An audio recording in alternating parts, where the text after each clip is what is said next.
On this episode of Screen Geeks, we're going to try and figure out what that special cameo is going to be on the next episode of WandaVision.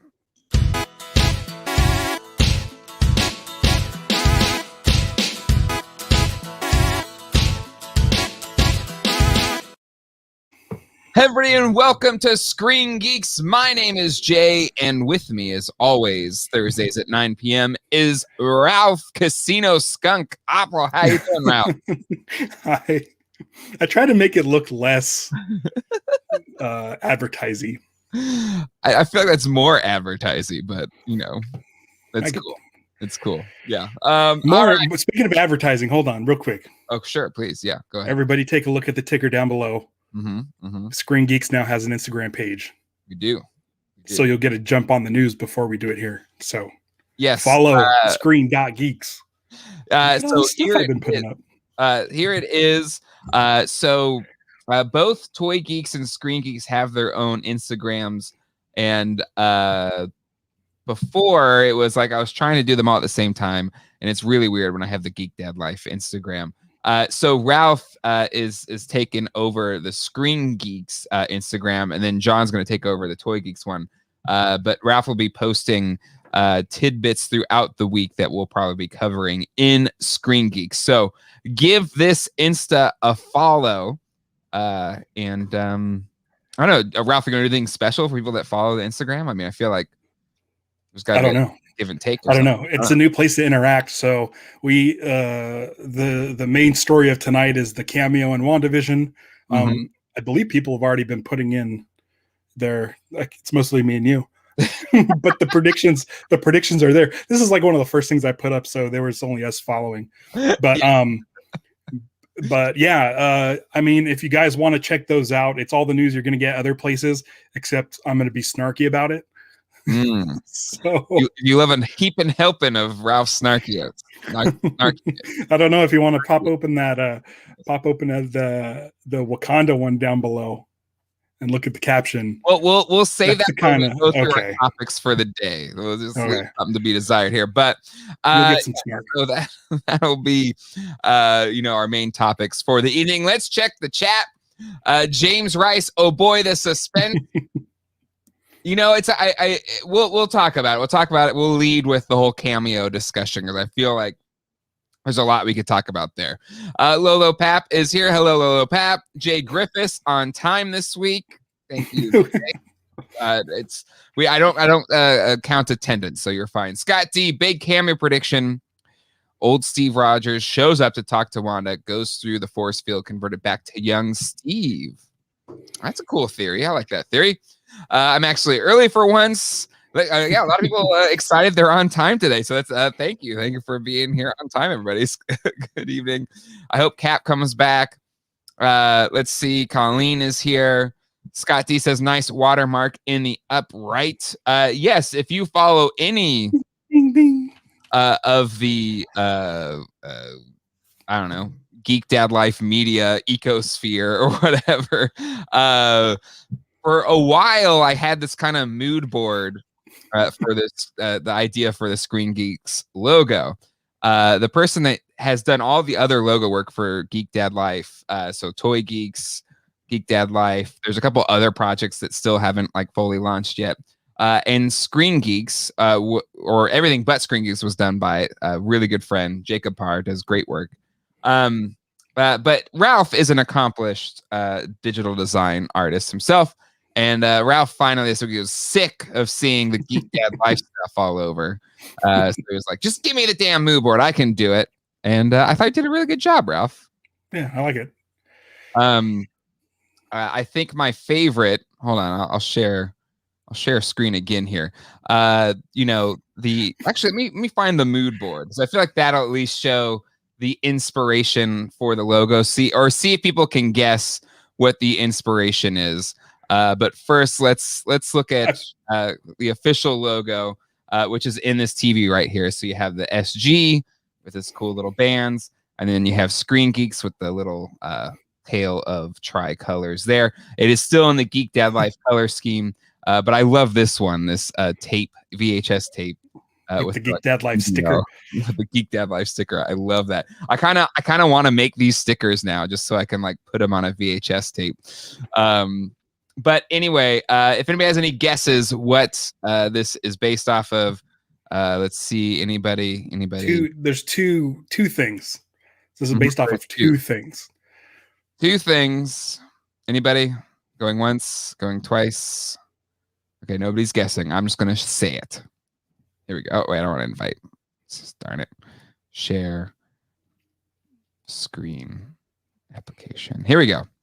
So the inspiration for the Screen Geeks logo is both the kind of old school 80s HBO logo, and then the original Disney Channel logo that was on cable back in the day. So that is what inspired it, or at least it was like a mood board that I put together. Right. And the HBO with the red, yellow, and blue stripe. I changed those colors to the Geek Dad Life. Yes. Exactly. So, should I change? I just realized maybe I should put that red on top. Let's make it more like the HBO logo.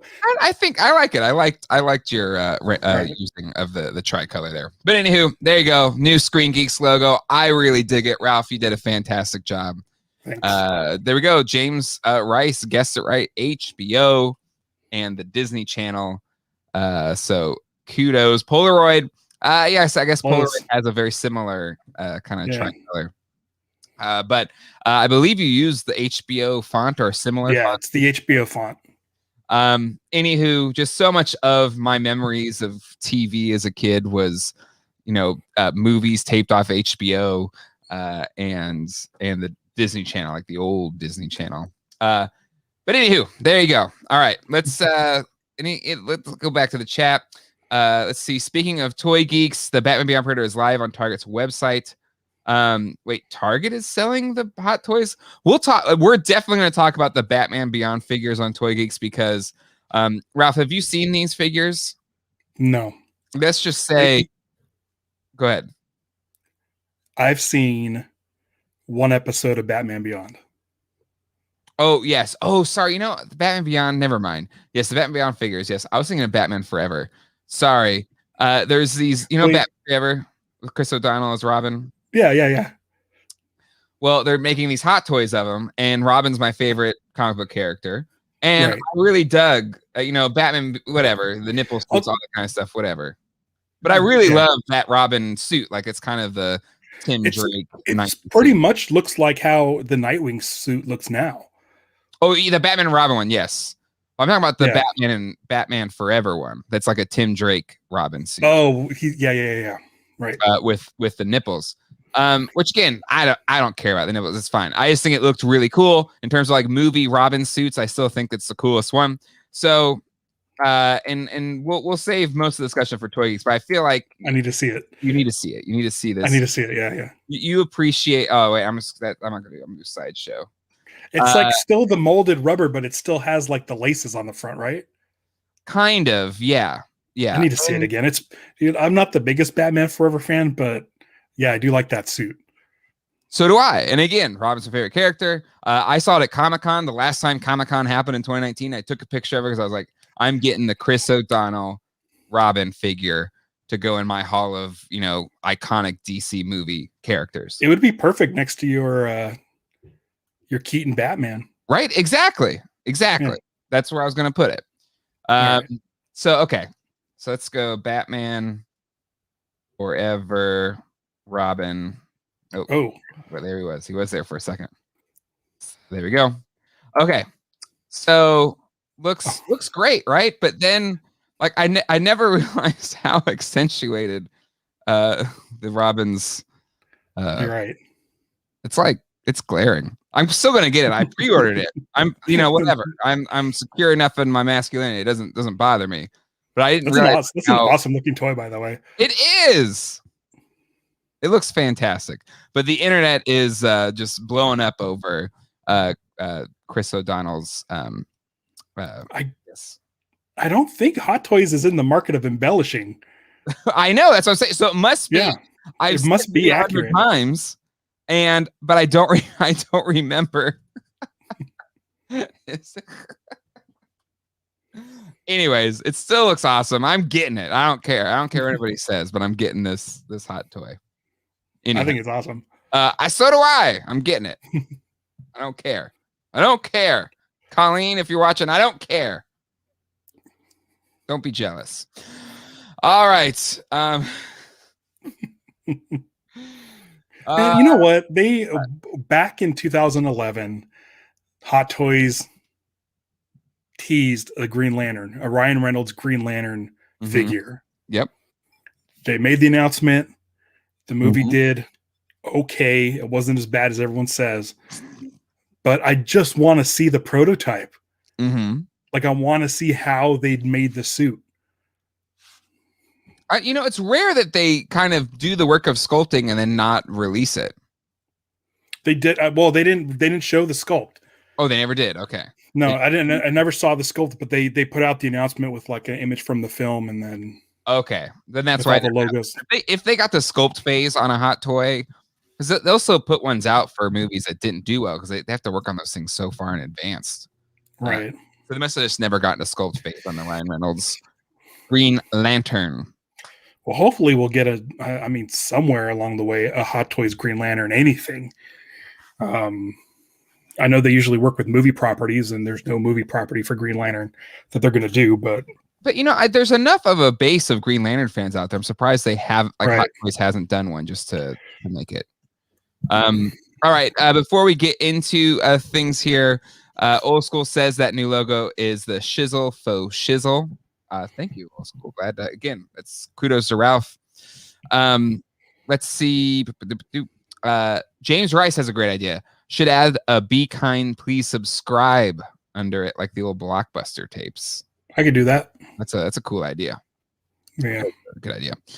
And then also says, Jay, did you pre-order the Batman 66 5-point set from Mezco? It's a big bang for the buck, in my opinion. I have not. If I spin anything right now, it's probably going to be the Thunder Tank. I'm trying to see how I can finagle that expense. But we'll talk about that on Toy Geeks later this week. Ray Belmont's in the house. Hello, Ray. All right, let's get into it. This cameo. All right, be happening. And is it showing up tomorrow, or is it just in the future? Well, so as I heard it, like apparently it was in an interview a while ago, and from my understanding, I think the cameo is supposed to be happening tomorrow. Okay. But which will be nice because we'll know right away. WandaVision. She's saying that this is on par with the Luke Skywalker cameo at the end of Mandalorian. Exactly. That's a pretty big deal.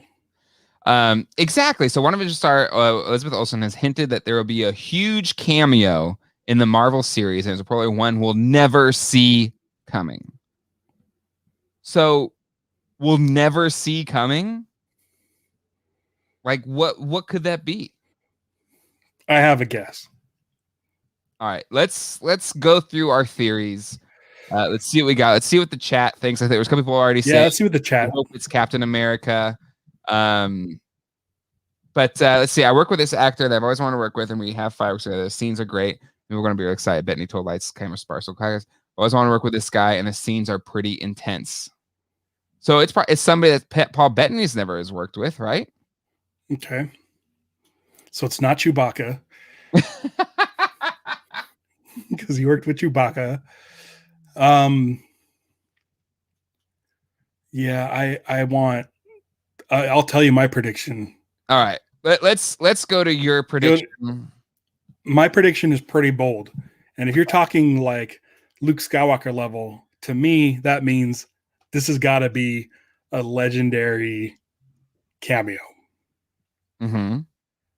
My guess, my prediction. Okay. Stan Lee. That's a good. And this is how I think they could pull it off on the show. Mm-hmm. So we have years and years and years of archival footage of Stan Lee doing interviews, Stan Lee giving pep talks, Stan Lee being Stan Lee. Mm-hmm. They have enough audio in there to create complete sentences. Mm-hmm. Have Stan Lee bring in advice to Wanda or bring in advice to the show via an old TV screen. Mm-hmm.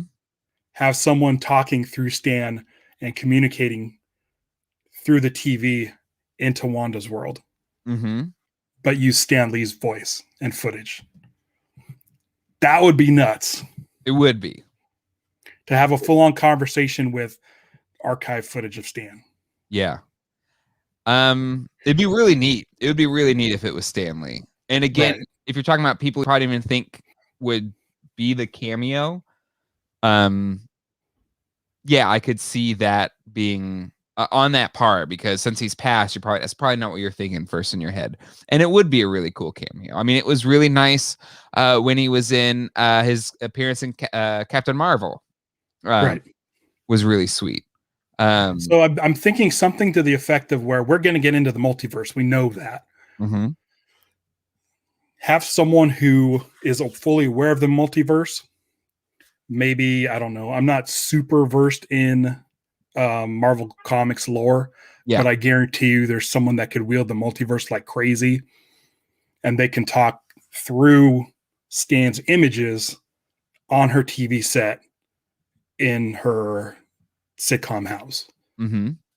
Like, it may not be Stan Lee, but it's someone manipulating that footage to make him a thing. And since it's the multiverse, who's to say that, you know, Stan Lee doesn't exist in one of these worlds? Mm-hmm. Yep. Let's see. Old School says it'd be a cool cameo, but I don't think a Stan Lee cameo is what audience would be looking for here. JMT14 rumor definitely is Doctor Strange, but that's not Luke level. I don't think so. Right. He'd be cool. Benedict Cumberbatch would be cool. Yeah, and he's probably going to be in it anyway. Yeah. Yeah. Right. So, let's see. James Rice says, I heard Stan Lee filmed some cameos before he passed. Jay Griffith said, oh man, if Stan Lee shows up, it'll be mind-blowing. Really love Old School's prediction here. Patrick Stewart as Professor X. That'd be good. I could see them injecting Fox's X-Men into this. Mm-hmm. If Paul Bettany saying it's someone that he's always wanted to work with, and it's intense, I could see it being more like Magneto. Yep. Oh man, I could see Ian McClellan, because that's huge, and Paul Bettany for sure would like to work with that actor, and then it would, since it would be intense, it should be, I think, more of a villain. But a Professor X using Cerebro would help get into Monda's mind. So, I mean, the rumors too of the Fox verse Quicksilver coming into this universe, but who knows if this will happen in this movie or elsewhere, which would be cool too. But again, that's not shocking. I think everyone is kind of expecting that. Yeah. Captain Marvel, again, that's not, I mean, you're talking Luke Skywalker level. Like, it's a limited list of people if you're saying Luke Skywalker level. Right. And it would have to be, it has to be like one of those. Maybe Luke Skywalker shows up, kills a bunch of sentry droids, gets into the city, pulls off the hood, and it's Deadpool. I mean, just go full on fourth wall. Just break down the fourth wall with that. Oh my God. Let's see. Tony Stark, I think that was one of my predictions on the Instagram. That's to me is Luke Skywalker level. Because again, you're not expecting him because he spoiler alert, died in Endgame. Right. Multiverse. Lolo Pap said, I think Mephisto is the villain of WandaVision and Doctor Strange 2. Old School Shinobi, Dolph Lundgren as the Punisher. Now we're talking. Let's get old people from, make it Tobey Maguire. Make it Hugh Jackman. Make it someone from Hugh Jackman, sort of what started this whole Marvel universe. I mean, you're talking Luke Skywalker level. I don't think anybody from Iron Man on is Luke Skywalker level. I say go go old school. Yep. Let's get, Dolph Lundgren is Punisher, maybe not so much, but there's got to be Marvel properties. I would say Tobey Maguire. Yep. J. Jonah Jameson, maybe. He's already he's back. Yeah, he's already showed up on a TV screen. Which have we talked about the next Spider-Man? What I think is going on? Theory is like the end of the second one is already. Yeah, he's already in a different dimension. Yeah. But yeah, I think a Tobey Maguire Spider-Man, a Hugh Jackman Wolverine. To your point, I think it has to be one of those big Marvel characters before the Marvel Universe or the MCU. Willem Dafoe. Ooh. Willem Dafoe as Goblin. I don't know if he has this. Again, he's amazing. Right. But I don't think. I'm trying to think of it. She said if Paul Bettany says it was intense, I feel like it should be a villain. I'm gonna say for reals though, Ian McClellan is Magneto. Yep. That'd be awesome. I wouldn't expect someone to do it. Yeah, I wouldn't, not in a million years. Someone should go see if Ian McClellan and Paul Bettany have been in a movie together. And if they haven't, this might be the thing.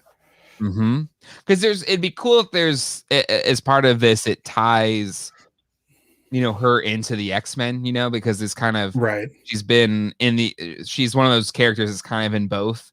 And that's how she's able to kind of be in this MCU, because she was a part of the Avengers too, or whatever. So, whatever that cameo could be, I think it is an X-Men cameo. If I had to pick one, right, it would be an X-Men cameo. And I think you're right. And I think what would be great is if it's Magneto, we know in other dimensions, not in the MCU so much, but in other multiverses, Magneto's her father. Exactly. Yep. So I would say right now, Ian McClellan, I think is at the top of my list. And then we could get the other Quicksilver. Exactly. Like bringing in that, because it's the more enjoyable Quicksilver out of the two we've had on screen, for sure. Jay says they worked together on the Da Vinci coffee. Is it Da Vinci Code? Code. I'm going to say, there you go. Correct. So they have worked together already, but maybe it could be. But again, maybe they weren't in the same scene. Exactly, maybe they weren't in the same scene. That's right. He was the priest guy. No, if he was the priest guy, that wasn't Da Vinci Code. That was the other one. I don't remember. I'm mixing up my Dan Brown. I only saw the first one. I think he was in it. But Ian McKellen is in Da Vinci Code. Is Paul Bettany though? I feel like I think I remember seeing Paul Bettany. Okay, I don't know. Maybe they didn't have scenes together. John Norton says also they might be overselling this cameo. Oh, as soon as you mention Luke Skywalker, they absolutely are overselling it because there's no one that can compare to Luke Skywalker. It's true. Well, and in my 44 years of being on this earth, nothing is compared to Luke Skywalker ever. So no, I can't I can't disagree with you, Ralph, because the other thing about that is, we didn't know. We didn't know that it was going to be a cameo like that. We assumed a Jedi would show up at some point, right? But we didn't. And again, people were thinking Luke Skywalker, and it's going to be Sebastian Stan as Luke, or whatever. Or it's going to be Mace Windu, or Ezra. A lot of guesses, but it wasn't like there's going to be this amazing cameo. Like, is it Batman? Does Batman show up? I mean, Fox does own part of the rights to the 66 Batman. You get a 66 Batman in there? Maybe. I like your guess of the Olsen twins. Yes, that was my first guess. Like when you posted on the Instagram this post, Elizabeth Olsen is really excited for fans to see a major WandaVision cameo that's on par with Luke Skywalker. The whole them being in sitcoms, and Wanda and Vision having twins. Wanda and Vision having twins. that was my guess, because if they're doing Full House, right? And that was the big kind of beef that people I don't know if it's a real beef, but the thing that people had with that Fuller House show, which I watched the first season of that show. I enjoyed it. It was a fun show. I didn't watch it after that, but people were kind of upset that Mary-Kate and Ashley never showed up because they've kind of been outside of acting for forever. So if they showed up, I mean, that's not Luke Skywalker, but no one would see that coming. Right. And it might be intense on the set with the 3 family members. Mm-hmm. I don't know. That was my first guess immediately. John Rich's. Hold on. Did you throw up John Rich's post? Chris Evans is Human Torch. Love it. Make it happen. Listen, that'd be fun. Old school Bob Saget as Mephisto. Scott D. Al Pacino cameos in WandaVision as the devil Mephisto, reprising his role from the Devil's Advocate. I mean, good. Hooah! 80 sitcom star Mcclellan J. Fox. James Rice or Grogu. Could be Grogu. Maybe Hawkeye. He talked to her in Age of Ultron and helped her become an Avenger. But again, not Luke Skywalker. It's not. Yeah, it's not Luke. I want Luke. I want. I don't know. There's no one. I'm hoping it's tomorrow. Because it's got me. This is the first time I've been excited for the show. Oh well, okay. Let's finalize our thoughts here because we do need to talk about where the show is going right now. Because I feel like, Lopap, what do you think of Jared Leto's new look for the Joker? And I know there's a new look. I have not seen that yet, but we can talk about that in a second. Let's see. Hold on. I'm gonna delete this comment. Thanks. Oh Lordy. They post back. I'll just block them. All right. Let's see. Burt Ward is Robin. I'm down for that. Again, Robin's my favorite DC character anyway. James Rice, whoever it is, I hope we're not disappointed. I feel like there's no way we're not going to be disappointed. Right? There's no way. There's only one thing that'll keep me from being disappointed. Mm-hmm. Luke Skywalker. It's going to be Luke Skywalker. But it could be Mark Hamill playing some character. Yeah, the what was it? The trickster from The Flash. Yeah, but that's DC. But. Yeah, I know, but crazy, huh? Talking it over, I gotta say. Okay, fine. There it is. I gotta say Ian McClellan. Ian McClellan. Yeah. That's your final guess? Yeah. Okay. I think it makes sense to bring in the X-Men universe, and I think it makes sense because he's her father in a different reality. And we haven't seen Scarlet Witch in that version, in that universe, right? I don't think so. So I think it'll be pretty interesting. Mm-hmm. Yeah, because now she could play Scarlet Witch in that universe. You could, but a different version, a different reality. Mm-hmm. That's going to be my guess. And the thing is, with this upcoming Spider-Man movie, where literally everybody is in it, kind of similar to what this Flashpoint movie is going to be, kind of can do that. And I think that's a really neat and fun idea. So I think logically that makes the most sense, your pick. But I'm going to go illogical. I'm saying Mary-Kate and Ashley Olsen make a reprise. Oh, dude, I still want to see it. I love it. As the twins of Vision and Wanda if they're doing an 80s sitcom or 90s sitcom in San Francisco. That's my pick. But that's mainly because I think your pick's the right one. Out of all of them, that makes the most sense. I mean, it could be both Magneto and Professor X using Cerebro. Mm-hmm. Also, Michael Fassbender. Yep. But I think Ian McClellan is more Luke level. I agree. Than Fassbender. OG X1, X2, X3, X-Men. Yeah. And out of those, it's really Hugh Jackman, Ian McKellen, Patrick Stewart, Halle Berry. This is okay. Can I tell you what I want? Okay, what? If it is Ian McKellen, comic accurate suit. Ooh, okay. Because Marvel's pretty good about doing those. Yeah. But X-Men. I recently watched during quarantine. I watched all the X-Men movie. I think I even watched that last one. But the second to last one, I think it was Apocalypse. The very last minute of the movie, it had a shot of all the X-Men in their 80s blue and yellow outfits. And then the next movie didn't capitalize on that. They didn't continue on. It drove me nuts. I mean, if it's Hugh Jackman, yellow and blue outfit. Whew. I know you're partial to the. I know you're partial. I'm the brown and yellow. I like brown and yellow too, but this will be the first appearance of Wolverine in the MCU. Got to go blue and yellow. You think so? Yeah, and he could change it. Okay. Hugh Jackman needs to be in that, because another teaser that happened in an X-Men movie was in The Wolverine. They shot a scene with that armor, brown suit. Yeah, and never put it on.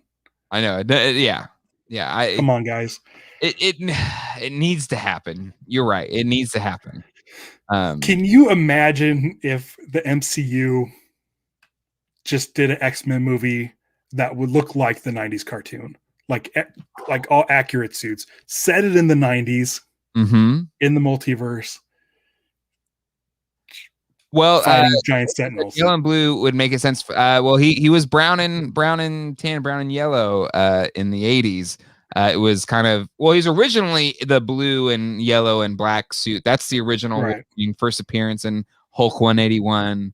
And then, giant size X-Men. And for a while, then he got the brown suit in the 80s. And then he went back to. So again, I could see that being his suit in his first MCU appearance, because that's the first type of suit that Wolverine ever had, was the blue and yellow variants thereof. But I am partial to the brown. Old school is with me. I've always been partial to Wolverine's brown and tan costume too, Jay. But it could just be a San Diego Padres thing. I just have an affinity to brown suits. James Rice, hopefully Hugh Jackman will do the cameo though. Again, I think Hugh Jackman, Patrick Stewart, Ian McKellen, and the thing that makes the most sense is your pick here, Ralph, that Ian McKellen, just because of the ties to Scarlet Witch in some of the comics, him being the father, all that kind of stuff, that makes sense. Right. Let's see. Jake Rivers says, I'm probably a fan. I can't stand Wolverine. There is a bit of Wolverine's kind of overdone in a lot of sense, because he's kind of the same way that Spider-Man sometimes is overdone, which is such a popular character that just kind of done over and over and over again because he is so popular. So I totally get that. I'm not the biggest Wolverine fan, but if we finally get a comic accurate suit on screen, I would feel like a 13-year-old kid at the comic shop. Yep. Old School says Wolverine was in brown and tan for all of the 80s. That is correct. And I think my affinity too is just the Secret Wars figure, and the first Toy Biz figure was that, and that was the Toy Biz one was the first Wolverine figure I ever had. And then the first cartoon, that pilot episode that was on tape, that was the one I had. And when I first read the comics or saw them in the 80s, that's the suit that he had. So my first connection to Wolverine was in tan and brown. Right. So that's all it is. I don't think one's better than the other. It's just that's my connection to and in the video game, the arcade game, and then that's why Nightcrawler too. Nightcrawler is another one of my. If I had to pick my favorite X-Men, it would be Nightcrawler. Again, just because as a kid, I just thought he was so freaking cool. As stupid as it sounds, and I know this is not a very good answer among X-Men fans. Yeah. My favorite X-Men is Gambit. I really like Gambit. I always thought his powers were cool, and I love as a kid getting my hands on a deck of cards and start throwing them around. It's instant toy. Yeah. Just start chucking them everywhere. I thought he looked cool, and anybody that's suave and cool enough to date Rogue, I feel like it's aspirational goals for nerds to be as cool as Gambit. I'll be honest, I've never been as cool as Gambit. Never, ever. Ooh, John Norton asked the question. Well, let's keep going down here. Okay. Tobey Spider-Man would break the internet. I think that'd be great too. I think Maguire, I think that is up to that scale. Again, I think to your point, Ralph, like any of the pre-MCU iconic people, I think would work. That's an orchestrated score version of the X-Men cartoon theme would obliterate me. Oh, good. Such a good track. Chris Claremont, Wolverine, and June Jackman Logan are my favorite incarnations. I'm with you, old school. Toby would make sense this show to connect to the Spider-Man 3. Agreed. So is Ralph on board with WandaVision after last week? Let's come back to that after we kind of finish the subject. Fassbender, Magneto. That'd be cool, but Ian McKellen would be cooler. Yeah. They can do an amalgam of both. They could have all four of them show up. McAvoy, Stewart, have all four of them. Yeah, why not? McClellan and Fassbender. Let's do it. If we're introducing the multiverse, might as well have everybody show up. Mark Hamill, Joker in the Flash movie, please. Hey, that's fine. Yeah, make that happen. Ray Belmont, remember Wolverine's original accent. He's Canadian, but then in that cartoon he was I think he was French Canadian. Is he French Canadian? I think so. But in that cartoon he was Australian or something crazy like that. Didn't make any sense. Old School says there's nothing wrong with Gambit. Ralph the Air. Thank you. Kenny is my favorite time for X-Men. Gambit's always been one of my faves since being from New Orleans. Okay, cool. Steve Urkel. There we go. Dude, hey, that'd be great. I don't know what would be intense about it. If Steve Urkel was like some sort of bad trip, can you imagine how great that would be? Like her world, like let's say Wanda's world just collapses in on her. The walls are coming down, everything's exploding, and then the only thing left standing in her house is the front door, and it opens up, and he says, "Did I do that?" Jacobs, only if we get Hans Zimmer on it, Fetz. Why even? Like it's funny to you guys. I get it. It's funny to you guys, but seriously, you have no idea how much I loathe that guy. Okay. Okay, if we can have all four, then have Toby and Andrew show up. Hey, listen, whatever. Yeah, cool. Everybody everybody show up. Nick Cage, Ghost Rider, Chris Evans, Human Torch. I think we've had to give, but Nick Cage, Ghost Rider. I would love to see Nick Cage, Ghost Rider. Absolutely. I don't. He doesn't have to be playing Ghost Rider. Just be Nick Cage. I don't care. Talk about working with someone you've never worked with, and it's very intense. Yep. But why would be the reason for Nick Cage's Ghost Rider to show up?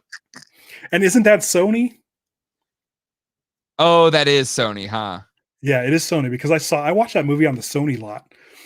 I had a secret. I went to a studio screening of it. A friend of mine worked there, and was working on the movie. And he's like, "You want to see it?" Me and my friend Lenny, who was just in the chat earlier, we went and saw it like a year before it came out, and we're like, "Oh, it's not bad. If they just need to fix a couple things, tweak some of the effects, and yeah, this movie's gonna be pretty cool." They didn't change a thing, and I'm like, "Oh no, they didn't fix that." Oh my god. Maybe we'll get the episode on the set of Tool Time. Hey, I'm fine with that. Jay Griffiths, that's exactly why, to the previous comment about Hans Zimmer. And Old School says, "Oh, Nick Cage Ghost Rider is my favorite idea so far." Okay, let's go back to this question by John Norton. So is Ralph on board with WandaVision after last week's episode? Now, if you haven't been on or hanging out at Screen Geeks the past couple weeks, both of us watched 1 and 2 and we were both underwhelmed. Not even whelmed, underwhelmed. And a lot of people in the chat were like, "You're crazy. It just all these things going to pay off so good." I was like, I hope it pays off because I'm kind of bored. You saw 3 before I saw it, and you were still kind of like, eh. I watched 3 and 4. 3, I kind of agree with you, but I think since I got to go right into 4 afterwards, it didn't have as bad a taste in my mouth. Right. But I will save my thoughts on episode 4. I will cede the floor to you. But realize there's a lot of WandaVision fans in the chat, so just let's. So to answer John Norton's question, am I more on board with it? maybe a quantum amount, a little bit more on board. Episode 4 was a great episode of TV. Once again, technically the show is awesome. Story-wise, I have issues with it. Episode 4 was cool because they kind of gave us more of an overall understanding of what's happening outside this reality. I think one of the major revelations in this episode was that we found out that Wanda is actually holding a real town hostage, and that she's walled off a real town to the outside world and is creating this fantasy in this city. Yep. And all the people in that city are now playing these roles based on her mind and what she wants to do. That's pretty cool because we knew she was controlling this world. We just didn't know how she was controlling it or where she got this world from. So now we know it's a city, it's a town. Cool. Any other revelations that kind of happened really pertain to the weirdness that's been happening in each episode. Yep. So whether it's the drone, helicopter, the beekeeper, the radio, and stuff like that. So now this episode let us know what those points were and why they happened and they explained how those things happened. And that's the outside world trying to get in, which we kind of already guessed it was based on the radio thing, because the radio thing was like someone definitely trying to get through. We now know who it is. The only thing I wish that would happen, and it doesn't really, I don't want people to get mad at me again. It doesn't change anything in the sitcom plots at all. Okay. It just lets us know the one point in time, why those points in time were what they were. So I don't see anyone really going back and rewatching the episodes based on this episode, because they kind of show you within this 4th episode those episodes again. We do see that it's Kat Denning watching the show, which was that shot that we got from the first episode. I feel like, which is cool she's in this, because I it's a fun character from the first couple of Thor movies that kind of disappeared. Right.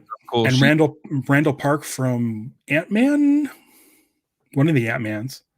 Yep. And I think it's clever that they had like him doing the card trick because he was trying to learn it in the previous movie. Stuff like that's really cool. And it's that little bit of information where he learned the card trick that says, oh, he didn't disappear in the snap. He's been around the last 3 years to be able to learn that card trick. So you kind of get a little information there. I like that kind of stuff. Stuff that alludes to the past. Also kind of going to telling the story of, and I'm blanking on her name now, but this lady, Rambo's kid, who was in Captain Marvel. So that's a reveal there. And that she was snapped and she came back. I thought that was a really kind of interesting way to bring her back and to tell more of the kind of post Infinity War story. That's another revelation, was that she really didn't know that she'd snapped. There was just kind of a lost time in her brain. So she didn't actually physically go somewhere else. And remember where that was. So they were just out of existence. So that was interesting. I that whole opening sequence was really cool. Where you just hear Captain Marvel calling her name and then her coming out of the snap, and you could see like her hand forming again and stuff. I thought all that stuff was really neat. Cool stuff tying back to the Avengers and Infinity War and stuff. Loved it. I'm hoping now. Here's the thing: is we had this whole episode that's in a widescreen format. We're not in the 4:3 format anymore. This whole episode was practically all in the real world, the outside world, outside of Wanda's kind of outside of the sitcom format. On tomorrow's episode, are we going to go back into the older format And if we do, I'm hoping we get more of the outside world intercut with it. Mm-hmm. Yeah, I agree. I feel it was a nice change of pace. It was kind of that level of, and that's where kind of I have questions about just the sequencing of events on the show, just in terms of letting the story unfold. Like, should the season have opened up with Rambo's being snapped back into existence and then shifting to this a pilot episode of WandaVision or whatever, mm-hmm. or the sitcom show? Like, would that be at least just I don't know. It took so long to expand into all of this stuff in this episode. I think that, again, to the pacing thing, I feel like at the end of the first episode, mm-hmm. at the end of the first episode, when we see that Kat Denning is watching Dr. Darcy, I think someone said, mm-hmm. When she's watching the screen in the climax of the first episode, mm-hmm. once you establish that, then they could have started sprinkling this stuff in. Mm-hmm. Yeah, I think it would have been fine. Yep. Yep. Yeah, I think there's a way. I think there's a way to do that. No, I totally agree. Let's see. Colleen says, "Nah, I like the reveal and piecing it together like that." Ant-Man and the Wasp. Yes, he is in Ant-Man and the Wasp. Let me see. There's another. John Riches says, "Episode 4 really drew me in. It was awesome to see a whiteboard with all of our questions. That was fun." But yeah, it seems like for a lot of people, episode 4 was if you were on the fence with the show, right? It was kind of the episode that brought a lot of people in, and there was a lot of articles online about, or at least I saw a few, where people were almost kind of saying, you just don't know how to watch normal TV anymore, week to week TV and all that kind of stuff. Like, yeah, I know people were complaining about having to watch a half-hour show once a week. It's like, well, I did that my whole life.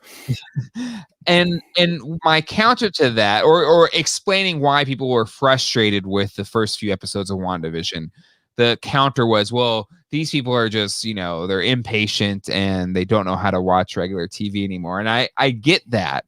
But I do think, even in, if we brought up Lost and some other TV shows, they hooked you in a lot more, at least just from my perspective, right, in a weekly show than this one did, because we were watching it weekly and I was like, oh, that's kind of cool, but it wasn't like, oh my god, I gotta see the next episode. Yeah, one of the things I also liked about Lost is that the Easter eggs in Lost, the things you looked for, was creating and building a mythology, whereas WandaVision, all the Easter eggs seem to be just nods to comic books in the past. Mm-hmm. It doesn't help build the mythology at all. So that was one of my main issues. And with this episode 4, I feel like they're starting to really build on this mythology. Just the fact that she's taken over this town and there's a barrier around it. Mm-hmm. Like, that's interesting. How is she doing that? What happened to the beekeeper? Mm-hmm. We don't know. Like, that's a mystery. I like that part of it. Mm-hmm. So this episode is making me more into the show, mm-hmm. but I don't think it makes the previous 3 episodes any better. Mm-hmm. I agree, because it answers it all there, and it's like, oh, I got to go back and watch it now. It's like, oh no, they just explained it. I'm good. Let's move on. Right? And which is fine, but then it's like, this episode, I think, or could have been interspersed earlier to make the events more compelling. Right. You didn't have to give all the answers, but maybe just a little bit more to make it a little bit more compelling. Colin asks, how does Catherine Hahn's character know what's going on when no one else does? The whole Agnes theory, and she's helping Mephisto. So that's a big kind of the thing that everyone, the secret that's not really a secret and everyone kind of knows is going on right now. I have a question. I'm going to bring this to the chat. Is Catherine Hahn's character keeps talking about her husband Ralph, who we haven't seen. Mm-hmm. Is there anybody named Ralph in the Marvel universe that she may be alluding to? I have no idea. If this whole what Agnes really is thing is true, then I think it's Mephisto. Okay. Cool. WandaVision isn't going to introduce many things like quantum mechanics and the work of Carlos Castaneda the way Lost did. But again, like Lost, yes, there was mysteries and there's a lot you didn't know, but they were telling compelling stories that went along. You cared about these stranded survivors, you know, and then trying to figure out what was going on. You kind of cared about the mystery, and this has mystery and stuff, but it just didn't. It didn't click as quickly as it could have, and I feel like 4 did click. I feel like again it introduced characters I really like, and it kind of explained a lot of things, and was good TV for the half hour. So I hope this is the pivot, and this show kind of keeps forward. That's another refreshing thing about chapter 4, episode 4 is, it's still the half hour format. Mm-hmm. And they packed so much information and fun stuff into that half hour that when you go back and watch episode 1, it's 20 minutes of just a straight up sitcom. You know what I mean? Like I want this amount of information in the sitcom. I want to see behind the scenes. Like I want to see like when Catherine Hahn leaves the house, which I'm sure we're going to get to. You know, I want to see what she's like outside of Wanda's 4 walls. So yeah, I just want more.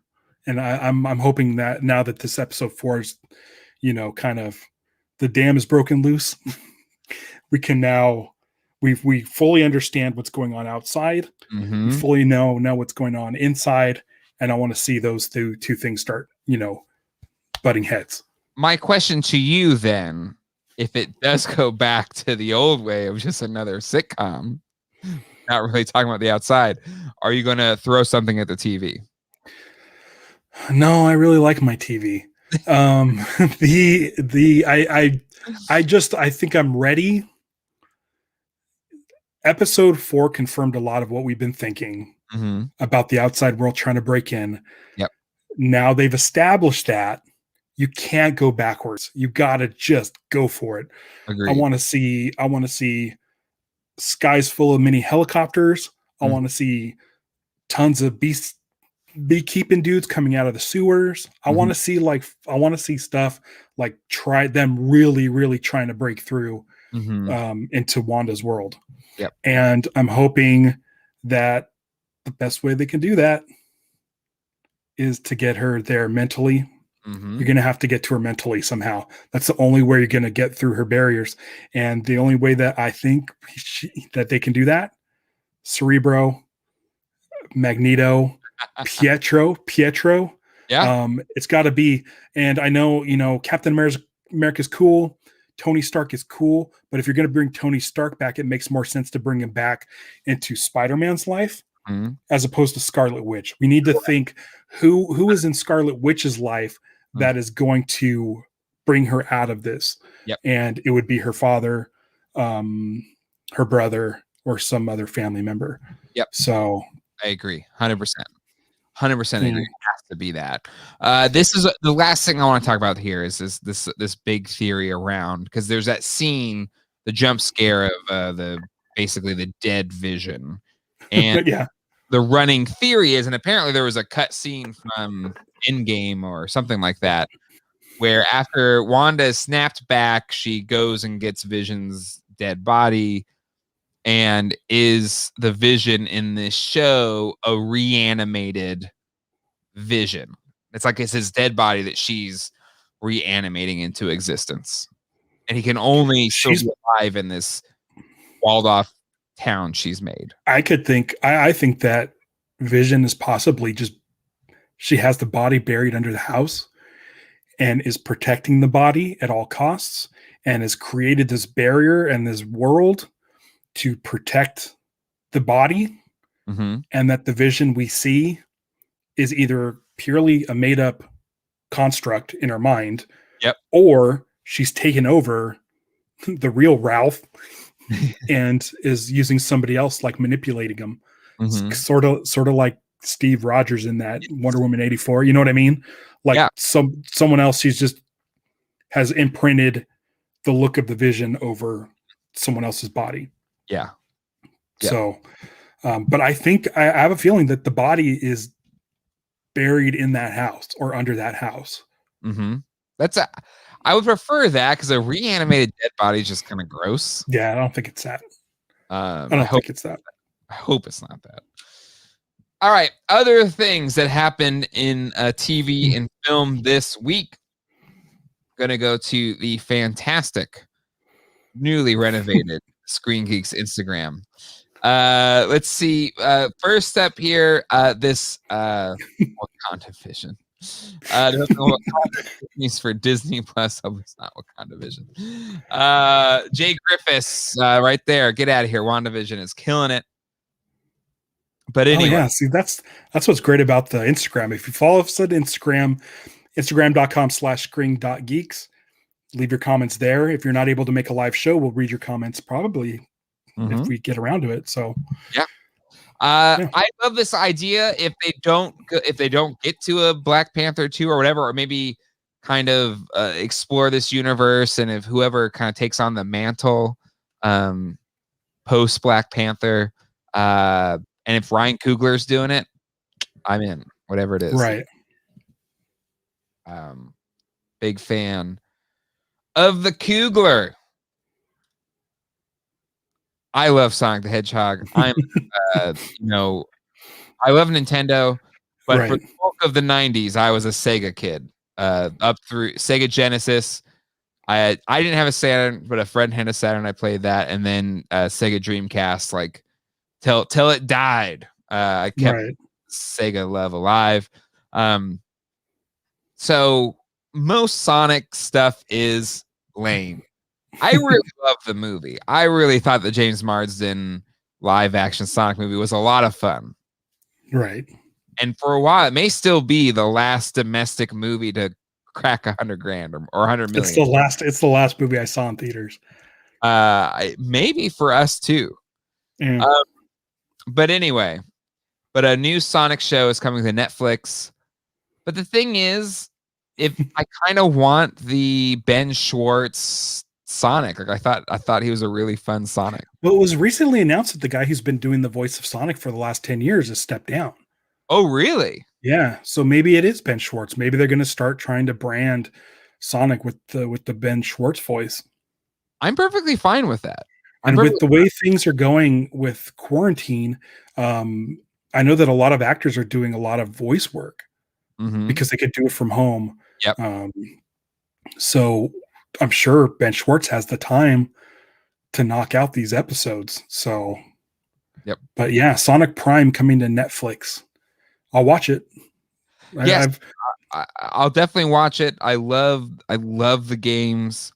Even the bad ones I still dig. And yeah, again, I love the character, and I'll watch whatever it is. But I'm perfectly fine if Ben Schwartz does it, especially with the rebooted DuckTales coming to a close, because he plays Dewey on DuckTales. Does a great job. I do want to. We both know Bobby Moynihan. I want to get Bobby Moynihan on the show, just talk about DuckTales, because it's the last season. And his Louie, I think, is one of my favorite characters on the show. But him, Ben Schwartz, and Danny Pudi do a great job. So with DuckTales closing, Ben Schwartz definitely has the time. Well, if you get Bobby Moynihan on, give me some warning so I could go watch some episodes. Oh, you haven't watched the new DuckTales? Nah. Watch it, man. It's on Plus, the first 2 seasons. You will not be disappointed. All right. It's way more enjoyable than WandaVision. It's a fantastic TV show. I promise. You heard it here first. You will love it. You will love it. And maybe we'll get some Lost talk in. He can talk some Lost, that is for sure. Yeah. And Zach Snyders' version of Justice League is coming to HBO Max on March 18th, whether you like it or not. It's true. People are against it. People are for it. I, for one, I'm not one of these hashtag release the Snyder Cut guys at all. I'm not part of that kind of movement. But if I can get more Henry Cavill Ben Affleck, Gal Gadot, Jason Momoa. If I could get more, I'm fine with that. Yeah. They recently announced that they're not going to be doing it as 4 individual episodes. They are cramming it all into one 4-hour film, and it's coming out on 3/18/21. If you click on that image there and scroll to the last one, you'll see a blurry version of the Joker. So cool. It's Jared Leto, but I didn't hate him. Actually, in Suicide Squad, I liked when he kind of did the 20s or 30s sort of James Cagney voice. I thought that was an interesting spin. I don't think there's a wrong way to do Joker. There isn't. I agree. Yeah. I agree. I didn't hate it. People are kind of too ready to hate stuff like you and right. Right. But just some comments here. Garage Gamer and the new Sonic Lego set coming out. Yes, and it looks pretty cool. I don't think we have final images on the Sonic Lego set. It's like one of those ideas things that people voted on it. But on a minifigure.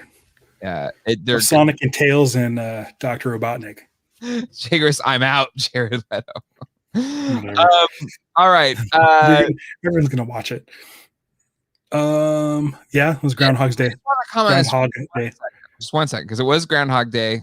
I turned it on. I don't think I finished. I think I fell asleep before I could finish it. I've seen it a bajillion times. We watched it like 2 months ago, like a couple of idiots. Like, why?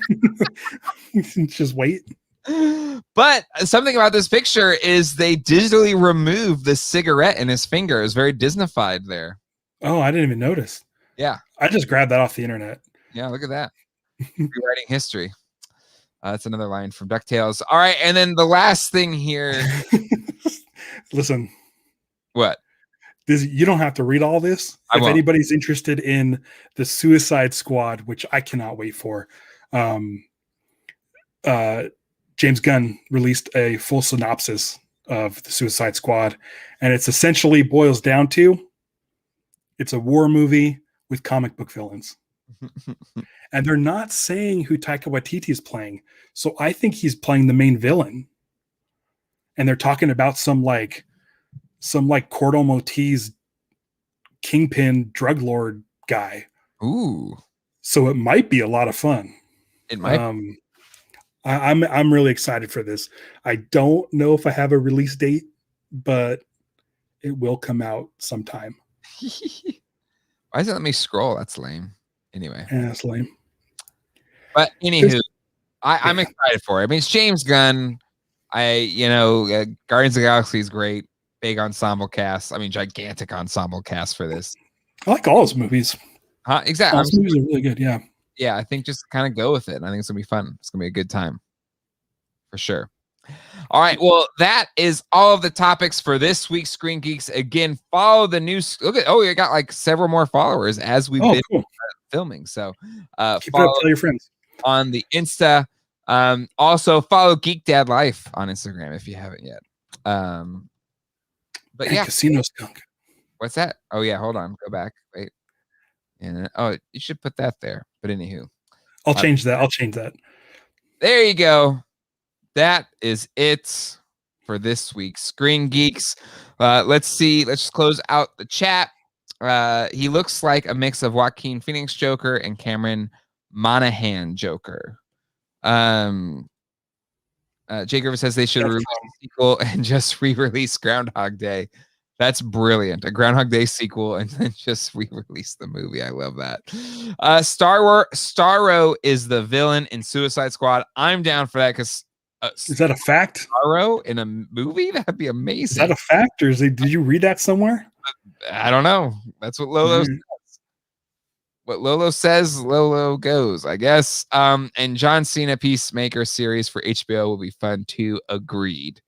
Right. I think James Gunn is writing that as well. Oh, really? Yeah. Even more so. That'll be great. Yeah. Cena's great. He just I feel like he knows exactly what he brings to every project he's in. And I was just gonna say that. And that's a joy. That's a joy when an actor like just can be in that space. But all right, well, there you go. That's this episode of Screen Geeks. You can follow Ralph on youtube.com/casino skunk. Yep. There we go. Even though it'll direct you to my YouTube page if you type that in.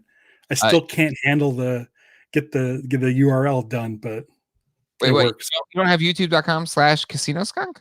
I don't, but it takes you to my page. It changes it to my name. It says Ralph D. Oppel.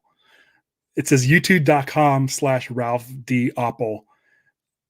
I don't know how to change it. That's weird. The YouTube page has been up since like whenever YouTube started. Mm-hmm. And then now that I'm starting to use it, it's like, I don't know. So yes. Well, there you go. Ralph does a whole bunch of stuff on the internet every single week. Screen Geeks is just one small microcosm of the breadth of work that Ralph puts into things on the internet. And again, if you haven't seen it, I did a Wave 2 review of Super 7's TMNT, and I was blown away by this Bebop and Mutagen Man figures. They're just so freaking cool. I have one more thing. It's not screen related, but Waxworks Records tomorrow morning at I think 11 Central Time. Sure. For the first time ever, they're releasing the Teenage Mutant Ninja Turtle 2 Secret of the Ooze score. Ooh. On vinyl. With original artwork by Kevin Eastman. Mm-hmm. And yeah, it goes on sale tomorrow. The first is it $450? No, it's going to be it's 2 discs, I believe. It also has Ninja Rap on it. I don't know if it's even up yet. They haven't even posted it yet. I mean, you'd have to go to their Twitter. Oh, okay. All right. But they've been showing it off. It looks awesome. They did Teenage Mutant Ninja Turtles 1, sold out. On the secondary market, everything is through the roof, but they're doing a reissue of that. So this is, here it is. Yeah. That is Kevin Eastman art. It's got the score by John Duprez, and it's also got Ninja Rap on it. But this is the first time the score has ever been released. Wow. So, if you like TMNT, I'm going to see if I can get myself one of these. And but what's great is the Waxwork is a really good company, and this is not a plug, but they are doing a repressing of TMNT 1. See, I'm down for TMNT 1. While I loved 2 as a kid, it's one of the ones that I really can't rewatch in the But if you liked the score, I don't know the score, to be honest. Yeah. I remember the score for TMNT 1, like TMNT 1, isn't it? Yeah, but he did TMT 2 also. Oh, okay, all right. So if there's a bunch of reprises, then fine. I'm okay with that. Yeah. Anyway, I'm telling you now, if you like TMNT, this is an awesome set. Dropping tomorrow? Yeah, tomorrow, I think 11 Central Time. 11 Central, so that's 12 our time, noon? I don't know. Records.com. There you go. There you have it. All right. I love turtles. Yeah. I read Secret of Ooze to Hans Zimmer's score from Pines. What is this? What's with you guys? This is what this reminds me of? This is like Jack talking about Star Trek 2. You've shown a weakness, Ralph, and they're taking advantage. We need to do one episode at some point in time of Screen Geeks. Why does Hans Zimmer suck? And then we'll give you the floor for an hour, and you just go through and count the ways. Don't make me squeak this plastic. No, don't do it. Don't do it. Ow! Uh-oh. I'm a horrible friend, but it's sitting right here. I just need to package it for you. Dude, I've been watching Mask. Okay, we can end the show. We're all right, over. We'll see you all next time. Hasta luego and goodbye.